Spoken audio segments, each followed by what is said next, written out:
So obvious first question, how does it feel making your MMA debut? Oh man, it feels great. I'm super excited. It's been almost a year since my last one championship match, which was just a grappling match, but it was kind of like my first introduction to this organization. But I got to see essentially an MMA event put on while I was doing that grappling match from one championship, and the production quality was so high, and I was just really excited to be there. And same thing now. Now I'm actually part of the MMA portion of the event, which is pretty cool. And this is new territory for me. It's almost like I got to start grappling all over again in a sense. I get the same kind of general feeling that I used to get when I very first started doing that, because it's a brand new skill. With any brand new skill comes a lot of motivation to get better. Like at the beginning, you get excited to try to improve because you're just learning so many things so quickly. It's like a combination of being excited to learn these new skills, but then when I go to put them into practice, I get punched in the face and I can't do anything. So it's a little frustrating, but that early frustration often leads to a lot of motivation to get better. And I guess the progression is so steep at the beginning because there's so many new things to learn that I'm still feeling very very happy about it. I haven't hit as many plateaus, I would say. We've kind of covered some of my questions there. One of them was going to be, so obviously you fought in one championship against Shinya Owaker in Singapore last year. Does that help you prepare for this event, knowing what it's like to fight in front of all them fans? Yeah, I definitely think that it helped a lot. One of the things I say, a lot of people talk about anxiety leading into athletic events, and one of the things I always tell people when they're asking me about that, they say, how do you try to keep calm or whatever the case may be? Well, first off, just throw that right out the window, because you're 100% going to be somewhat anxious or nervous, prior to competition. Otherwise, there's something wrong upstairs. But there are ways that you can reduce certain amounts of anxiety. A lot of anxiety has to do with the unknown. All right, we get anxious because we're not 100% sure what's going to occur. So the more you can reduce that, often the better you're going to feel, the more you can make things familiar for yourself. So because I was a part of one of the one championship events before, there are going to be certain things that are just a little bit more familiar to me than they would have been if I just walked on for the very first time. So, for instance, some of the people that I'm working with, maybe some of the people that I'm interviewing with, maybe it's some of the people that I brought into camp the last fight or whatever the case may be, but it starts to feel like a little bit more of a comfortable feeling. The build up to the match and everything feels more normal than it would have if I was just jumping in here for the very first time, working with a brand new organization in a different country, whatever the case may be. So I'm feeling pretty good. I think that helped a lot. You mentioned you're enjoying the challenge. That's going to be one of my other questions. What other aspects of MMA have you enjoyed outside of obviously the BJJ? So I really enjoy all aspects of striking.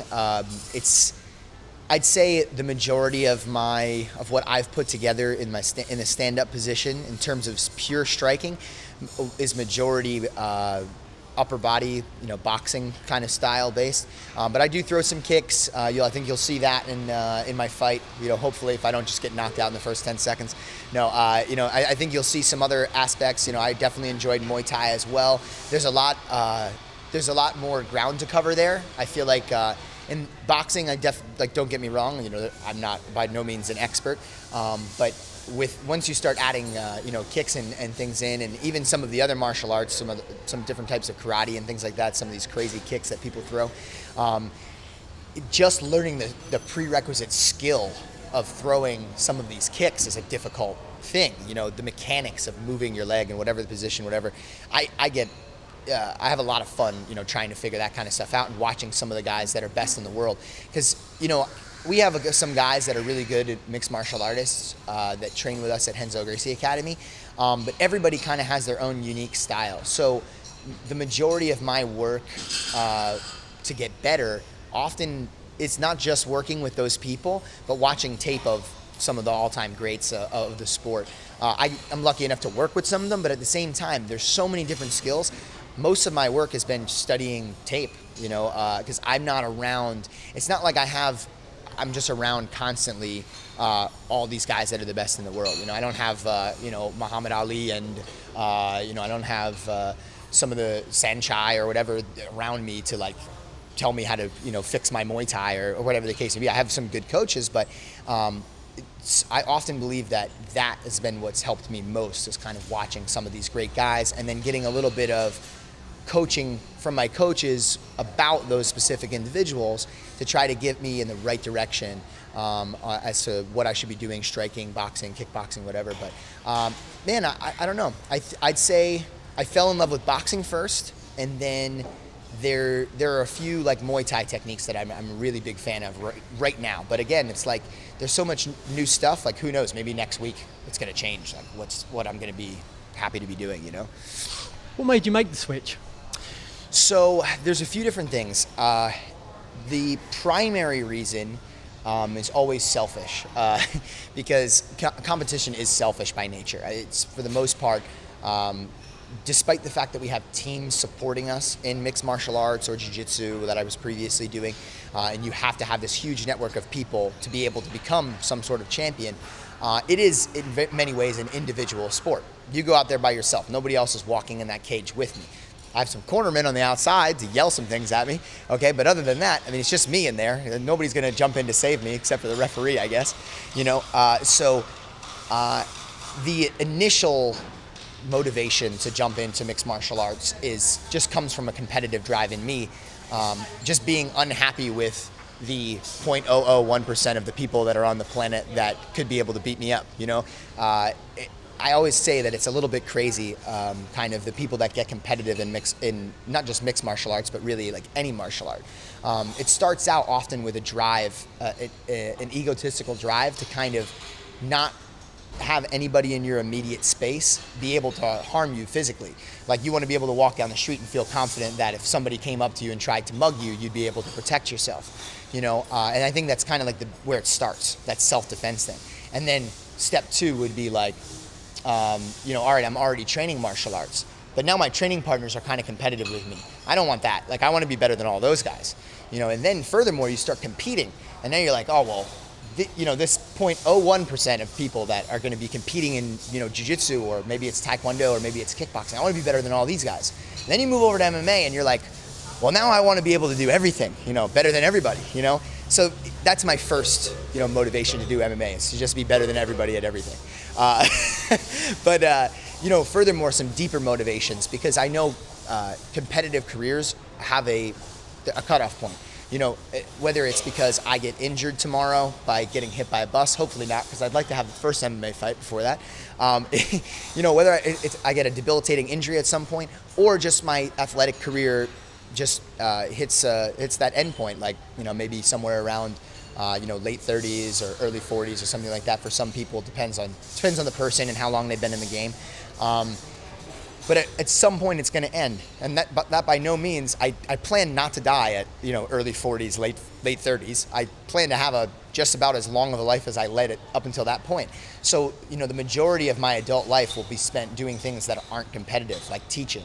At least that right now, that's where I see myself in the future. So another big part of why I jumped into this mixed martial arts thing is so that in the future, when I'm teaching my students, I have a frame of reference of experience to be able to teach them, as opposed to just kind of looking from the outside in from a jiu-jitsu perspective and saying, oh, well, I think this would work in MMA. Well, all right, well, I actually tried it, or I saw somebody try it on me, and I have kind of results to give input on, and some experience to be able to back up some of the things that I'm saying.